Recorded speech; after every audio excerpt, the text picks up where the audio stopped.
Okay, we are ready. So I have now taken Lady Fluff or Fluff Butt out of the Epsom salt spa bath. She was very chatty the whole time, and we are going to get her wrapped up and start treatment for Bumblefoot. So I will kind of bring you guys through the process. The Epsom salt bath is helps clean everything up so that everything's nice and clean, and we can take a look and check her feet or check any area that you need to check. But then it also helps kind of draw out any infections and get everything ready and prepped for treatment. So I start by just kind of grabbing around her wings, and then I'm going to flip her over. I know. And then I just kind of get her feet untucked. We're going to wrap one way and then wrap the other way. That kind of just wraps her like a little burrito. And then I always have something kind of soft just in case they want to lay their head down. Just giving them a little pet so she knows that she's safe and we're in a happy, calm space. I don't ever want the ladies to think that this is scary or to be afraid of doing anything like this. So kind of take it slow and give her a little bit of pets and love. And then I will start by putting on the spray, the poultry spray. So you can kind of get this anywhere. This is going to help kind of make sure the area is disinfected, kind of clean up anything else that needs to be cleaned out or cleaned away. So I just do a kind of a quick spray just to get it in there on each foot. And then we'll let that dry for a little bit. While I do that, I get my gloves on. You always want to wear gloves when you're doing any kind of treatment with your hens or your roosters or birds. Right now we are looking for Bumblefoot just because it was going around the flock.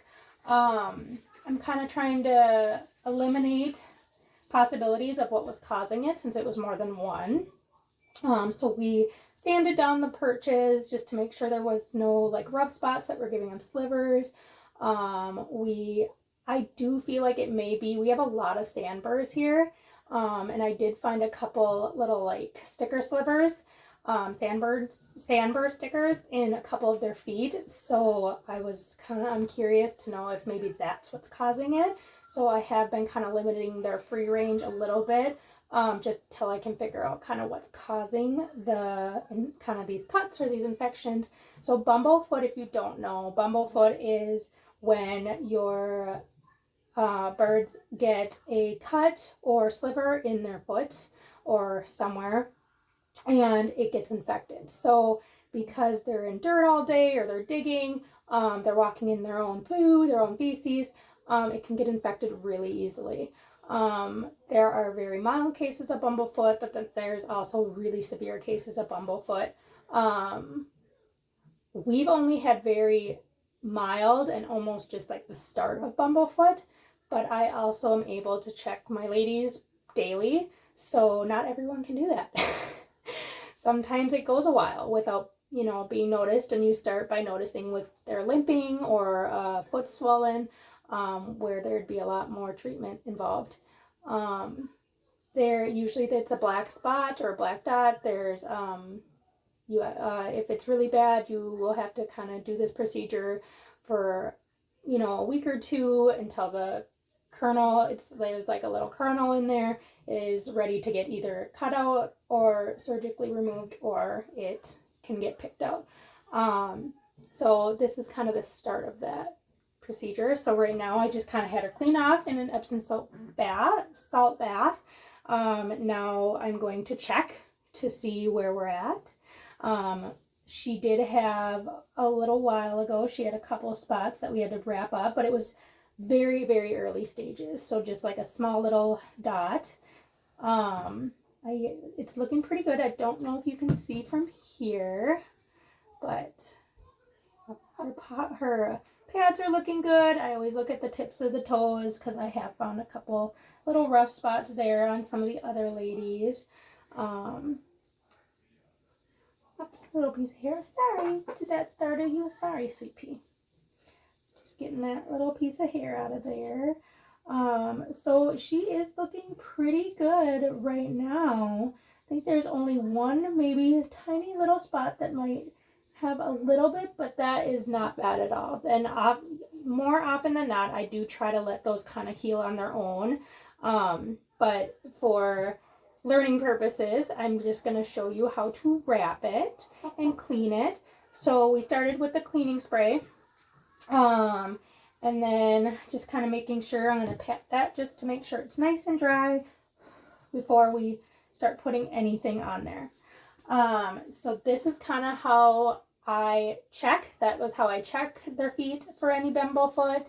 And then now I'm going to show you how to treat for Bumblefoot. Hi.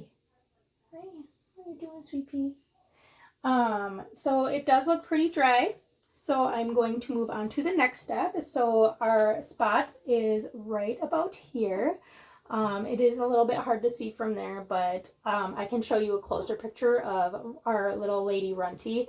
Had a much bigger spot, and I'll share that in the comments so that you can kind of see what it looks like. So I always start by prepping my area, making sure everything's ready to go. On one side of a Q-tip, I put the Neosporin, make sure it doesn't have any pain relief on it, because that can be poisonous or make your chicken sick. So just regular Neosporin. I have that on this side ready to go, so I just put a little bit on that spot right there. And then on the other side is drawing salve, which I can show you real quick. So this is what I use. So that is going to help with pain relief, and it is going to help to draw out that infection. Or if it is like a sliver or a sticker, it helps to kind of draw those out. So that's the drawing salve. And I just put that right on there. That was on the other side of that Q-tip. Kind of just get that on there. And then this will get thrown away. I try to keep it trash kind of close by. I already had ready a piece of gauze with that drawing salve on there. So I just kind of make sure that that's right there on that spot, or wherever you're seeing the infection or cut. And then I usually start with some clear tape, just because I've noticed that it helps to keep the gauze nice and tight and stick better. A lot of people just prefer to use vet tape, which I do also have, and I'll show you that, and just use vet tape all the way around. I just kind of tried a couple different things, and my preferred method is the clear medical tape, and then wrap it with the colored medical tape. So what I do is I kind of start on the gauze and then slowly kind of go around the toes. Just getting that starting point. You want to make it tight enough so that nothing's going to get in there and it's going to stay on there and not peel off. But then you also, oh, this one's being a little difficult. Sorry about that. But you also don't want to make it too tight where it's going to cut off their circulation. So you kind of have to have a good balance in between there. I usually try to go in between their toes. That also helps to keep it on. Make sure it's still on there. There we go.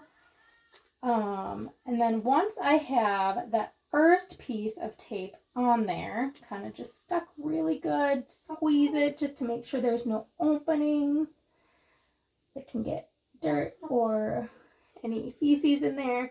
So now that it is fully covered, I feel safe enough to kind of take off those gloves, which makes it a little bit easier to put on the tape.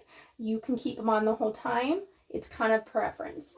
So next I go in with the purple medical tape. This just helps so that I can kind of see it from a distance, like if it's still on there, if it's coming off.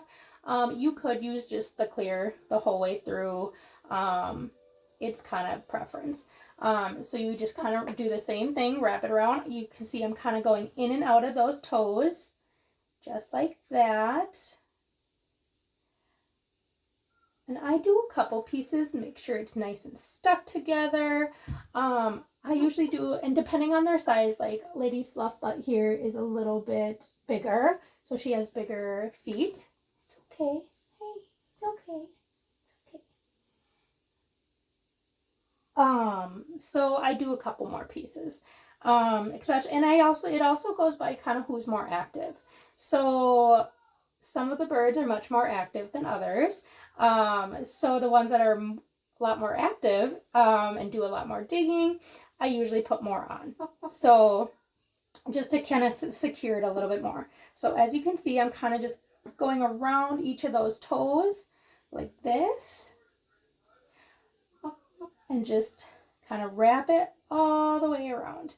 So I do end with the last piece, which, and I want to say too, because this was such a small piece, normally I would not do this much. I would just do one piece, kind of one and done, just to get that Neosporin on there, just to kind of aid in the, you know, preventative measures.